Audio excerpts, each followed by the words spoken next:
ายดีมื้อนี้ข้าพเจ้าจะขอมาแนะนำเกี่ยวกับส่งข้อมูลผ่านไดร์เนาะตอนแรกก็เข้าแอปไดร์ก่อนเนาะหลังจากนั้นให้เลือกเอาเอกสารที่จะส่งหลังจากนั้นก็กดปุ่มติ๊กบวกเนาะแช่หลังจากนั้นก็ให้เสิร์ชหาอีเมลของหมู่เฮาเนาะข้าพเจ้าจะเสิร์ชหาเพื่อนของข้าพเจ้าคลิกเข้าไปและข้อมูลของเฮามันจะลิงก์ไปหาอีเมลตัวนี้หลังจากนั้นเฮาก็กดปุ่มลูกศรนี้สำหรับข้อมูลเฮาก็ได้ส่งไปสำเร็จแล้วเนาะผ่านได้สืบต่อเลยเนาะสืบต่อเฮาจะส่งข้อมูลผ่านบอทแอปเนาะวิธีเข้าไดร์คือเก่าหลังจากเข้าไดร์แล้วก็เข้าเบิ่งเอกสารเฮาหลังจากนั้นกดปุ่ม3จับนี้แล้วก็กดปุ่มตัวส่งสำเนามันจะเด้งขึ้นมาเนาะให้เราเลือกว่าสิส่งทาง WhatsApp หรือทาง Messenger ในขั้นตอนนี้เราขอส่งทาง WhatsApp ก่อนเนาะหลังจากนั้นให้เลือกเพื่อนของเราที่จะส่งไปหา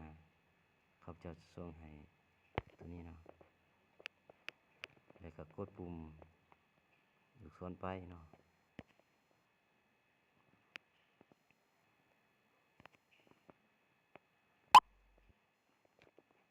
ก็สำเร็จแล้วเนาะสำหรับการส่งผ่าน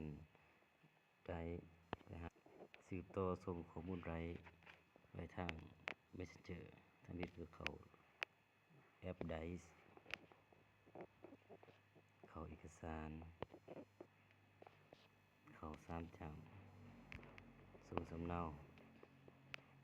เขา Messenger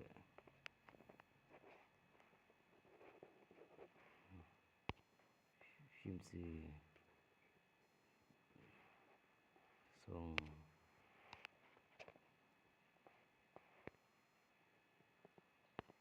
สำหรับการส่งผ่าน Messenger ก็สำเร็จแล้วเนาะวันนี้จะมาสืบต่อเอาข้อมูลเขาไปฝากไว้อยู่2ไดร์เนาะทำวิธีให้เขาไฟล์เอกสารก่อนหลังจากนั้นก็เขาเอกสารหลังจากนั้นก็เขาจำอยู่ไฟล์เอกสารเนาะมันก็มีปุ่มว่าให้ส่งให้ย้ายคัดลอกเนาะในตอนนี้ข้าพเจ้าก็สิเลือกเอาตัวส่งแช่เนาะนี่ก็เลือกมันจะมีแอปต่างๆขึ้นมาเนาะแต่ในตอนนี้ข้าพเจ้าจะเอาข้อมูลไปอยู่ในไดร์กดปุ่มไดร์เนาะแล้วก็เขียนชื่อไฟล์เฮาเนาะเขียนชื่อไฟล์เฮาหลังจากนั้นแล้วก็กดติ๊กเนาะแล้วข้อมูลเฮาจะไปอยู่ในบัญชี search mb90@gmail.com แล้วเฮาก็บันทึกเนาะข้อมูลเฮาก็ได้ย้ายไปอยู่ในได้แล้วเนาะวิธีกดเบิ่งเขาได้คือเก่าเนาะมันจะแจ้งเตือนมาจุดนี้โอเคเนาะนี่เอกสารที่ว่ามันมาเนาะสำหรับเอกสารที่มาในฝากไว้ในไดร์ก็สิมีส่วนนี้เนาะสำหรับขั้นตอนการส่งข้อมูลผ่านไดร์ก็สิมีส่วนนี้เนาะขอขอบใจนำบรรดาทานที่ชมคลิปข้าพเจ้าขอขอบใจ